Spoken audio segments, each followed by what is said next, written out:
트위터 스페이스에서 일론 머스크와 xAI 공동 창립자들이 나눈 인공지능 개발 방향 파트 2입니다. 이번 트위터 스페이스에서의 이야기들이 중요한 이유는요. 이 xAI란 회사가 어떤 식으로 구성이 되고 테슬라와 스페이스X 그리고 트위터를 비롯해 일론 머스크의 회사들과 구체적으로 어떤 형태로 시너지를 창출해 나갈 것인지 나와 있기 때문입니다. 구글 전 선임연구원이었던 크리스티안이 수학에 대한 이야기로 시작했는데요. 우주의 이해를 위해서는 수학이 중요하다는 이야기를 하고 싶다고 했습니다. 크리스티안은 7년 동안 인간만큼 수학을 잘하는 인공지능을 만들기 위해서 노력했다고 하는데요. 이 인물도 굉장히 특이한 것 같습니다. 자신이 이렇게 수학 인공지능에 몰두한 이유는요. 수학이 바로 대표적인 순수 논리 언어이기 때문입니다. 인공지능이 사람을 흉내내는 것을 넘어서서 깊이 이해하도록 하기 위해서는 수학과 높은 수준의 논리적 추론 능력이 필요하다는 것입니다. 수학은 장기적으로 프로그래밍과 물리학에 꼭 필요한 학문이라는 점도 강조했습니다. 다음으로 토니 우는 자신의 꿈이 인공지능으로 가장 어려운 수학 문제를 풀어내는 것이라고 했습니다. 수학 문제를 그냥 푸는 것도 어려운데 인공지능을 만들어서 그 인공지능이 가장 어려운 수학 문제를 풀도록 한다는 것인데요. 인생 자체가 도전인 삶을 사는 천재들이라는 생각이 듭니다. 보통은 그냥 평범하고 편하게 사는 삶을 원하게 되는데요. 이런 천재들은 편한 삶은 도저히 받아들이지 못하는 것 같습니다. 일론 머스크 주위에는 이런 도전적인 목표를 가진 천재들이 가득한 것 같습니다. 토니 우는 구글 팀과 함께 미네르바라는 에이전트를 만들었는데 고등학교 수학 시험에서 꽤 괜찮은 점수를 받았다고 합니다. 그리고 자연어로 표현된 수학적 상황을 수학식으로 변환시키는 작업도 했는데요. 인간이 언어로 표현하면 그것을 수학식으로 변형하는 과정입니다. 현상을 파악한 다음에 추론 과정으로 넘어가는 중요한 프로세스입니다. 앞으로 xAI에서 인공지능 개발을 위해 이 접근 방식이 중요하게 사용될 것 같습니다. 다음으로 지미 반은 토론토 대학에서 최근까지 강의를 했고 과학 분야에서 훌륭한 인재를 선정하는 슬론 리서치 펠로우로 선정되기도 했습니다. 여기서도 인재들 간에 보이지 않는 경쟁이 좀 있는 것 같습니다. 지미 반은 딥러닝 전반에 걸친 연구를 해왔고 트랜스포머 모델의 기본 요소를 발견했다고 했는데요. 챗 GPT에서 T가 바로 이 트랜스포머 모델을 뜻하는 약자입니다. 자신의 연구 목적이 xAI 팀이 나아가는 방향과 일치하기 때문에 앞으로 개발할 인공지능은 인류에게 도전적인 문제들을 해결하는 도구가 될 것이라고 하면서 이 새로운 여정을 시작하게 되어서 매우 기쁘다고 했습니다. 이어서 독일 출신으로 구글 딥마인드에서 일했던 토비 폴렌은 어릴 때 아버지가 가르쳐준 비주얼 베이직을 계기로 해서 코딩을 시작하게 되었다고 했습니다. 대학에 들어가서는 수학과 머신러닝에 빠졌다고 했는데요.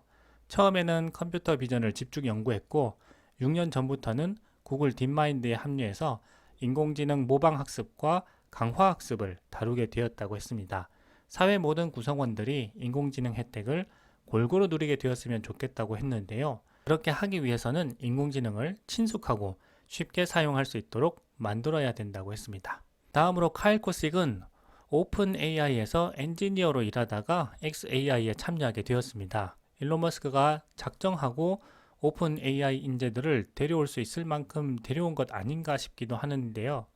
카일 역시 수학으로 커리어를 시작해서 물리학을 전공하게 되었고 이후 테크 스타트업에서 일하면서 고성능 컴퓨팅을 이용한 시뮬레이션 작업들을 해왔다고 했습니다. GPT-4 프로젝트에 참여했다고 하는데요. 카일은 오픈 AI에서 일하면서도 인공지능을 소수 기업들이 독점하면서 발생하게 되는 위험에 대해 많이 생각했다고 합니다. 대규모 언어 모델에는 많은 자본이 투입되기 때문에 그 자본을 투입한 주체는 그만큼 이익을 회수하려고 할 것이고 결국 인공지능의 이익이 인류 전체에게 골고루 돌아가지 않게 된다는 것입니다. 오픈 AI에서 일하던 엔지니어들이 대부분 이런 인공지능의 위험성과 인류 전체를 위한 선한 마음에서 일론 머스크의 xAI로 옮기는 결정적 계기가 된 것 같다는 생각이 듭니다. 카일은 소수가 독점하는 인공지능 문제를 해결하기 위해서는 인공지능 산업에 경쟁이 도입되어야 한다고 했습니다. 또한 xAI가 엔지니어들이 정치적이나 사회적인 이슈에 휩쓸리지 않고 과학과 엔지니어링 그리고 안전에 관한 문제에만 집중할 수 있도록 특별한 기회를 준다는 점이 가장 큰 장점이라고 했습니다. 다음으로 마이크로소프트 리서치 부서에서 연구원으로 일했던 그렉 양은 딥러닝과 수학과 과학을 연구하고 있다고 했습니다. 하버드 대학에서 수학을 전공하면서 어려운 수학 강좌를 수강하기도 했고 2학년 말쯤부터는 자신에 대해서 좀 더 알고 싶어서 학교를 쉬면서 DJ 프로듀서를 하기도 했는데요. 이때 여러 가지 생각을 하게 되었다고 했습니다. 양자역학이 우주의 현실과 어떤 관계일까? 계산 가능한 것은 어디까지일까? 괴델의 불완전성 정리는 의미가 뭘까?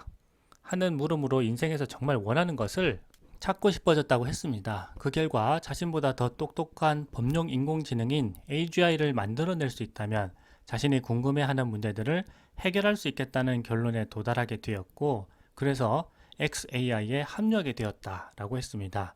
그렉은 수학이라는 학문이 우리 현실과 과학을 이해하기 위한 기본 언어란 것을 깨닫게 되었고 수학을 더 잘 할 수 있어야겠다고 생각하게 되어서 수학을 다시 공부하기 시작했다고 합니다. 그래서 공부의 목표가 세상 그 어떤 수학자와 만나서도 수학을 주제로 해서 30분 이상 대화할 수 있는 사람이 되자는 것이었고 이제는 어느 정도 그 목표를 달성하게 된 것 같다라고 했습니다. 그래서 지난 5년 반 동안 마이크로소프트 리서치에서 일했고 일하는 동안 대규모 신경망 분야에서 많은 기여를 하게 되었다고 합니다. 그러면서 과학적 관점에서 보면 현재 우리가 당면하고 있는 시점이 20세기 초 물리학과 비슷한 위치에 있는 것 같다라고 했는데요. 그때는 양자역학과 일반 상대성 원리를 발견했던 과학과 수학에 있어서는 완전히 새로운 시대가 열린 시점이었습니다. 그렉이 보기에는 xAI란 기업이 생겨나고 인공지능을 훈련시킬 대규모 하드웨어 컴퓨팅 파워가 충분히 갖추어져서 그동안 쌓아온 알고리즘 이론들을 마음껏 펼쳐 보일 수 있는 시기라고 판단한 것 같습니다. 20세기 초 양자역학과 일반 상대성 원리를 발견했던 정말 물리학에 있어 새로운 시대가 열린 것처럼 인공지능 분야에 있어서도 급격한 발전이 이루어질 시점이라고 생각하는 것 같습니다. 저는 이 연구원들의 이야기를 들으면서 xAI에는 정말 여러 명의 일론 머스크가 있구나 하는 생각을 하게 되었습니다. 세상에는 일론 머스크가 한 명만 있는 것이 아니라 각 분야에서 우리가 잘 모르는 세상 속에서도 과학을 발전시켜 나가고 있는 여러 명의 일론 머스크가 있다는 사실을 알게 된다고 생각합니다. 정말 이런 인물들이 대단하다는 생각이 드는데요. 이런 열정적인 천재들이 모여서 만들어갈 xAI의 미래의 모습이 정말 기대되고 궁금해집니다.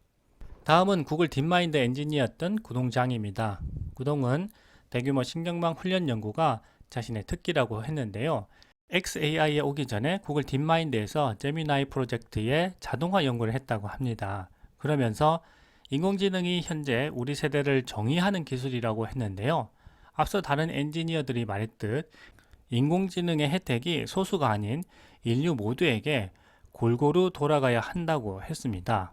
그래서 인공지능 개발은 단순히 성능이 좋은 모델을 훈련시키는 것이 아니라 신경망 학습이 어떻게 작동하고 또 어떻게 확장되는지를 이해하면서 인류가 그동안 풀지 못한 어려운 문제들을 해결해 나가야 한다고 했습니다. 다음은 구글 브레인에서 엔지니어로 일했던 지양 다이입니다.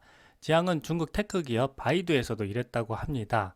지양은 다른 멤버들과는 다르게 학부에서 경영학을 전공했다고 하는데요. 이후 카네기 멜론 대학에서 박사학위를 받았습니다. xAI까지 오는데 10년이란 시간이 걸렸다고 했는데요. 일론 머스크의 드림팀에 참여하게 된 것을 정말 큰 의미로 받아들이고 있는 것 같습니다. 그동안 구글에서 일했다고 하고요. 레이블이 있는 데이터를 어떻게 하면 잘 활용할 수 있을까 고민하고 트랜스포머 아키텍처를 개선하는 역할을 했습니다.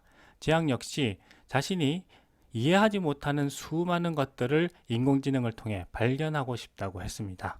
다음으로 로스 노디는 분산 시스템 구축과 확장에 집중해 왔다고 했습니다.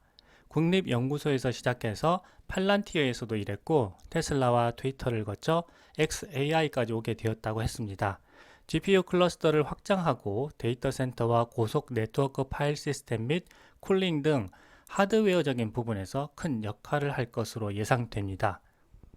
일론 머스크는 현재의 많은 기업들이 인공지능 개발 방식 방향이 크게 빗나가고 있다라고 했는데요. 현재 많은 기업들의 인공지능 개발 방식은 무차별적으로 많은 데이터를 주입하고 있어 성공적이지 못하다고 했습니다. 일론 머스크는 테슬라에서의 경험을 통해 꼭 필요한 데이터를 효율적으로 사용하는 것이 중요하다고 했습니다. 일론 머스크는 이것을 인공지능 학습에서의 데이터 큐레이션이라고 표현했습니다. 가장 훌륭한 소설을 읽는 것이 수많은 일반 소설을 읽는 것보다 훨씬 좋다고 비유한 것인데요. 그리고 많은 기업들이 트위터의 데이터를 미친 듯이 스크랩하기 시작해서 이것을 막기 위해 조회수를 제한할 수밖에 없었다라고 했습니다. 트위터가 인공지능 학습에 있어 얼마나 중요한 시스템인가를 이 부분에서 잘 알 수가 있습니다.